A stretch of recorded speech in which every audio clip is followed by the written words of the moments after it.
Hello and welcome to Fadein, Carnegie Screen Artists' look at the film and television industry in Pittsburgh.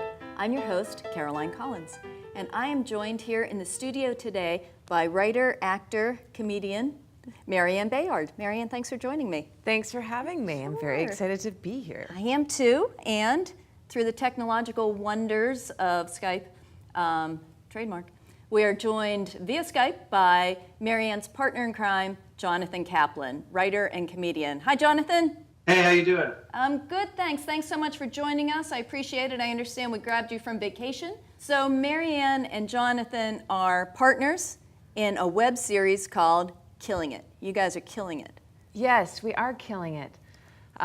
We've been killing it probably since 2014. Wow. Yeah. Okay. Not that long.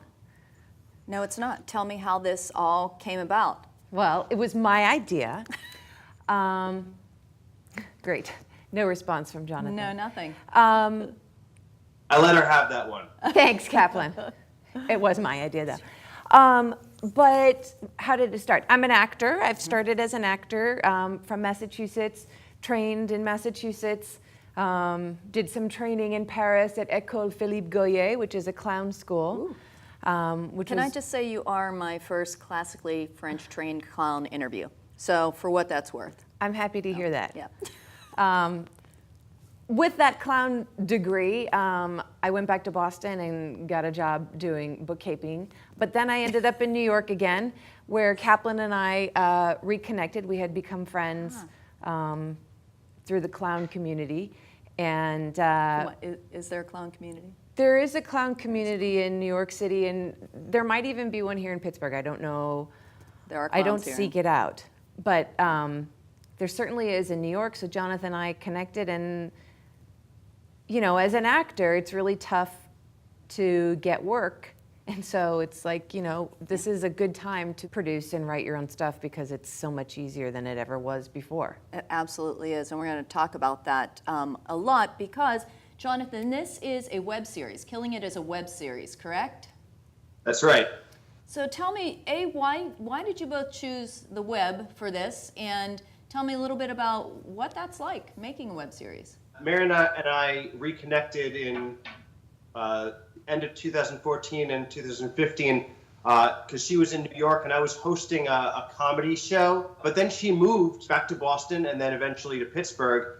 We were very close on emails all the time, and we figured that the only way for us to make a meaningful project that could last longer than just a couple shows somewhere would be to shoot something.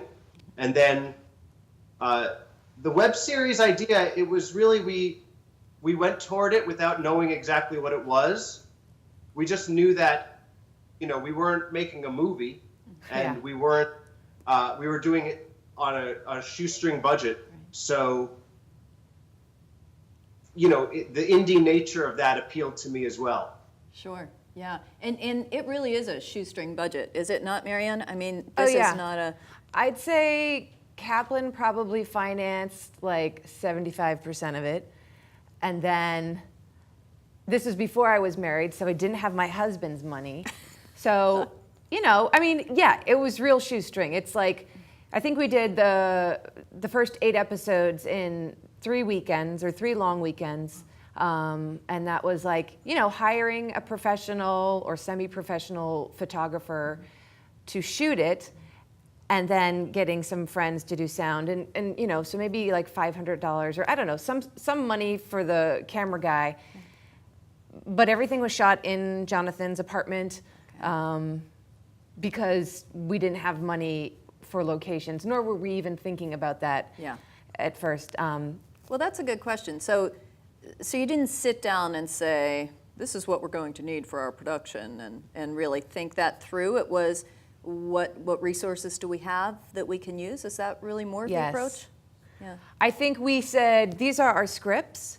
So we would go back and forth and write Gmail, Google Docs when I was at the cemetery job and he was at his job. We would write all day, not doing our jobs, and write these scenes.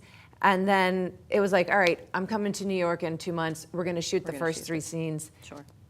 What do we need? Yeah. And what we need was just like, you know, I mean, how can we make this apartment look like something that is this thing and what props do we need, but it was very minimal. Yeah. So, Jonathan, maybe you can tell us, just give us a little synopsis of what Killing It is about. Killing It is about two idiots who are too naive to give up on their dreams or each other. Mayors and Caps are approaching 40, and avoiding and approaching their passion, like at the same level. Like Marianne Mayers wants to be a famous actress, but she holds herself back in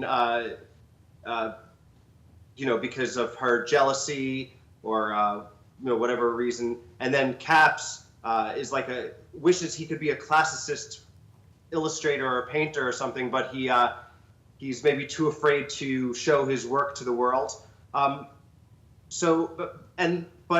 beyond that, it's that their friendship is the thing that gives their lives value, and I think that's the theme of the show, because we all pursue things, and you can get as much glow off of your successes, but it doesn't last. It fades. But friendship is something that endures and fuels true happiness. Well, it's really a sweet sentiment, and that really behind any story, it's the characters that people fall in love with, and the two of you and your characters, because they are characters. It's loosely based on your friendship, correct? But they Yes. are fictionalized versions of yourselves. They are what I think Jonathan and I would agree are clown versions. It's the worst of me. It's my jealousy and inferiority. And, my sort of journey as an actress, I'm better than everybody else. Why can't I get the part? Da, da, da, da. Because I've been chasing this for years. Yeah. And so I think, this web series, this whole thing came out of, we need to do something. What is that something? And it came back for me, write what you know. Mm-hmm. So it would be, crazy scenarios at the cemetery, or a fight with my boyfriend, or, so painfully jealous about this one girl who got the role and I didn't. Whatever it is. And Jonathan is great and was great and is great about putting this hilarious spin on it, or what he always talks about, like, turn up the volume of that gross characteristic. And so in season 2, something that we're writing now and plan to shoot in Pittsburgh in probably next year, 2019, it's a new, much larger journey for Mayors and Caps. They leave the apartment. They're going out to do what they say they want to do. And so we see all these awful behaviors about who they are, which is really just who we are as humans, yes, exaggerated. Marianne Bayard turned way up, Jonathan Kaplan turned way up. Yeah. And so it's infinitely fun to write. I'm sure. I would guess, I don't know if anything's easy to write, but is it easier to write because it has a basis in your friendship, Jonathan? The challenge of writing is certainly made easier with having a partner, and also just being patient with the process. Yeah. We're in contact almost every day, and we're both pretty diligent about putting up new ideas. I'm especially hard on myself, so if I miss a few days, I feel very guilty, and I try to work. But a lot of our work together is it's like mining. We try to find the deeper. And even though there's only 9 episodes in the first series, mm-hmm. Even those we spent a lot of time trying to get to the deeper truth about what, like, insecurities. And if, like, in our first episode, I think our first episode is a microcosm of everything Mayors and Caps does, and is certainly it's similar to the second season in the themes. So, like Marianne said, we leave the apartment, so a lot of the internal conflicts that we have in the first season, which is just me and Marianne. We don't ever have any other characters in the first season. Yeah. A lot of these internal issues and internal blocks are made into characters and made into places that actually exist. So but we're living out the same journey of you want to find validation in life, and especially we're getting older, and we feel that our youth is evaporating, and you want to find you want to make your mark. Right. But despite that is the mark that you have in the friend that you have, and that's where your true life is. So yeah, writing is it's constantly going at. We know our theme and we know how to do this, but we've never written in this writing. Now we're writing out like a full journey, which we've never done, and we're trying to be very diligent not to skip over important conflicts. So it takes time. Yeah. Well, I think this is a good time to sort of stop and just give everyone a little taste of what Mares and Caps is like. I believe that we have a clip, or what do we have? Trailer? We have the trailer is what Great. we do have. So we have a trailer of Mares and Caps, and you can see it now. Dude, this place is baller. The refrigerator in my apartment smells like a dead body. I had to get out of it. You know what we could do? We could make a voodoo doll of her so I can torture her, you know? Do you have any crafts or anything like that from the materials? Let's do this. And why don't you have AC in here? Because I'm a failure. Well, one good thing is that you can put your baby on Facebook and get mad hits. Facebook has likes, not hits. I didn't want to disappoint my family, so I got good jobs and saved my money and paid off my debts. That's a show I actually like. That's something I could see myself on. I could see you getting a bit part in that. Why do you say bit part? Maybe I need to do some breathing techniques. I don't ask for a lot. I really don't. Like, I'm a pretty simple person, but I just want a little bit of what the rich people have. Is that too much to ask? Where's another hand? Another.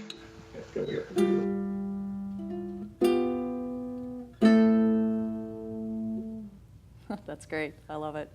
Jonathan, I saw in the background there are sketches and some drawings on the wall. You said your character is an artist. Is that your background as well? Those are all my drawings. That's my sculpture in the background, and also the music that you heard playing.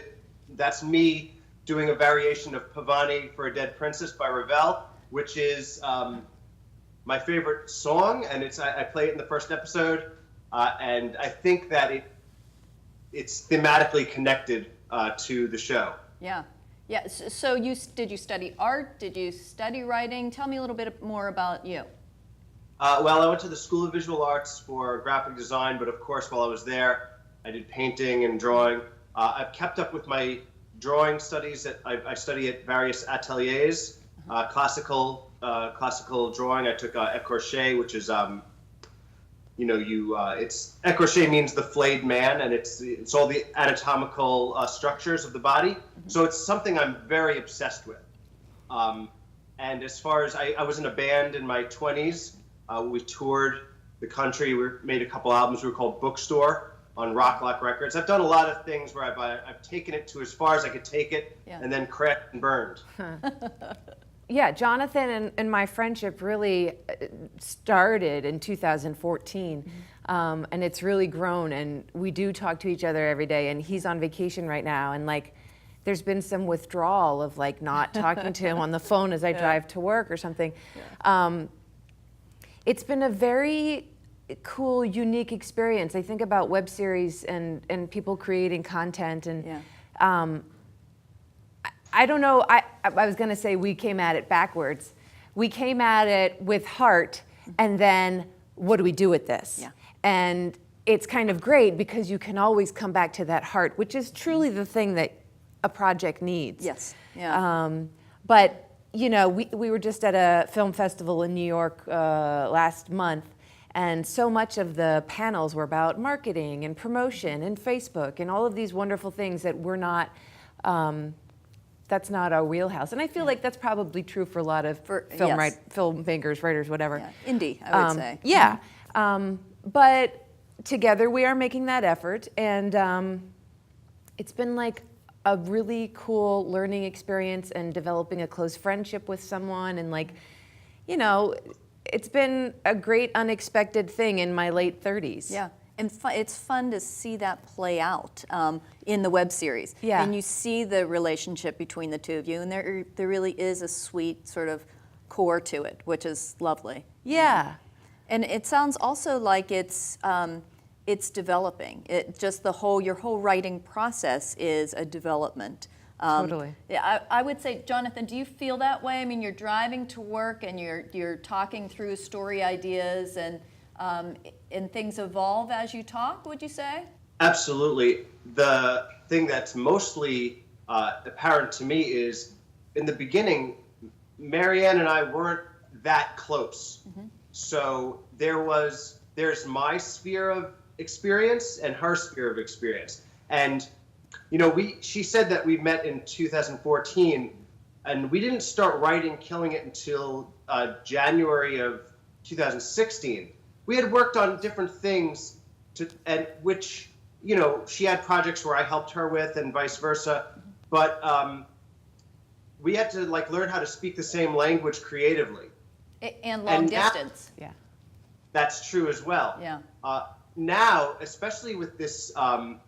The new work that we're making, we know each other so much better mm-hmm. that when we, like, if I write for Marianne or she writes for me, she can maybe like put a finger on something that I couldn't say. Mm-hmm. You know, I noticed that when I write for myself, I do stand up. I notice that the things that I'll avoid, the things that I don't want to talk about, or I know I should talk about, but I don't want to talk about because they're still too raw. Mm-hmm. You know, when we write for each other, sometimes we poke at those things that we know we need to, because when the other says it, we can access it. But you know, it wouldn't be something that maybe Marianne would go to or I would go to alone, because that's just the nature of partnership. Yeah, yeah. It sounds and the like nature of a friendship that's getting closer. Yeah. And a real maturation of your relationship, and by extension of your characters, I would say. Yeah, I think. Or is maturation not the right word to use No, for these characters? think it is. I mean, to some degree, she's always going to be immature and jealous of everyone else. But I am thinking, so we're doing this season 2 now, and we're talking about, is it really season 2, or is it sort of like Mares and Caps? Like the new show is actually called Mares and Caps, or movie, however it turns out to be. Because, yeah, I think. I mean, the characters just kind of came to life for those first 9 episodes. It was like, okay, here's a script, let's do it. And now they have more time to grow and Jonathan and I know each other better. And so, yes, I think there is a growing up. And is that why when they literally, as you said, are leaving the apartment for the first time in this season, do you feel like now they're ready to launch out into the world? I think so. I think we actually did leave the apartment in the last episode. We go to the beach. Yeah, we're at some historic site now that I think of it. But yeah, like I mean, your life, writing is like your life. And so like it happens, and now we're both ready. I mean, I was a real tentative collaborator. So Jonathan, we're talking about these as a series of episodes, 9 episodes in the first season, but these aren't 30-minute TV episodes, these are webisodes. How long are they? Anywhere from 2 minutes to 10 minutes. Yeah, that's great. So you can air and will air this whole season in, well, is that what you took to the festivals? I guess is a better question. We submitted various episodes to different festivals, and so far, episode 8 got into the first festival we were in, the Starable Fest. Oh, great. As well as the Carnegie Festival. Okay, so that's just single episodes that you've submitted to these festivals. I didn't send them all as one continuous like movie. Okay. It does work, even though they're not content. Like content makes sense all the way, but there is there are themes that like run throughout it. Okay. Yeah. You know, same too with this next set of web series, or is it a film? Is it a series? I guess it'll be open to how we cut it. I'll say with that, I think each episode will have its own arc, but perhaps too it can be seen as one entire thing. Yeah, yeah. So will there be other festivals? What's the plan for it at this point? So Jonathan has submitted to probably at least 100 festivals. Oh, no, not 100. I've submitted to maybe 50 different festivals, and we've gotten into 2. Wow. We've gotten into 2. Which That's good, I'm though. fine with. Yeah, Yes. I'm fine with also because this, when we went to the festival, we really saw what was out there, and it just carries, because in any genre of art, even at the most indie level, there are just brilliant people making the most creative stuff, and we came at this truly out of a labor of love. So for us to these are so raw. I always say this is our demo tape, like if we were a band. Yeah. And So that to they're get even any attention is big. Exactly. Yeah. What was the strategy behind what festivals you chose to take this to? Really, ones that have web categories. Okay. Because And, this is that really kind of a new content area, correct? Yeah. Is that right, Marianne? Oh, Yeah. I think so. I was surprised that there would even be web festivals. I mean, before this. Yeah. But when we did this Starable.com is a website that is all web-based content. I think they have like 2,400 different people supplying content. And so that just speaks to all of, people are creating stuff. Yeah. And so people want festivals to show off their stuff and to have panels and to learn and to network and to market. So, Jonathan, I think, is on Film Freeway or whatever that thing is, submitting. But just back to your question, what do we do after this? The big push for us now is to really try to, grow an audience and get that new content shot, written and shot, and then hopefully, hook up with somebody who's like, hey, that's fun, let's do more of that. And you're Or going to find shoot another that avenue. here in Pittsburgh, correct? Yes, Yeah. yes. I would like to say, 90% of it we'll shoot here in Pittsburgh. We might have some actors. We have one actor that we're working with that is in New York. Maybe we'll do some interiors, or I don't know, but I would like to shoot it here. Yeah, that's great. There's so many resources. I've met so many people creating stuff, writing stuff, interested in doing stuff, resources. It's just been very friendly and, great. It's a very film-friendly town, I would say, and Yeah. also there are just a wealth of talented people here, as you said, a crew, acting, writers, so many people that I don't think people know that about Pittsburgh yet. No, So I didn't. why Pittsburgh for you? I moved here with my husband about a year and a half ago. Yeah. And, it's been like a real nice surprise, the amount of community that's here of, Carnegie screenwriters, PAFIA, which is like the Pennsylvania Film IA Industry Association. We've screened some of Killing It there, Steel Town Entertainment, just like a bunch of people and people doing stuff. Yeah. Whereas with Boston, I just feel like there's like a vitality here where with Boston there's tax credits and there's stuff, but it's not the same hustle. Yeah, and sense of community, I would That say. too, yeah. Mhm. Jonathan, do you feel that way in New York as well? You're on Long Island, correct? Well, not at this moment, Yeah, but well, in your life. I'm on Long Island, but I do a lot of my creative stuff in the city. Okay. I think that the city is just everyone. Nobody wants to be involved in your thing because there's something even better, like right behind you. Yeah, everyone has their thing. Yeah. Yeah. Yeah, so it The is, rush- obviously, yeah. I'm sorry, it's a much bigger market than we have here in Pittsburgh. Do you feel that Killing It kind of gets lost there, or do you feel like you have a niche? Oh, 100%. I think it gets lost, and that's just because of the amount of creative people putting out their best work. Yeah. I mean,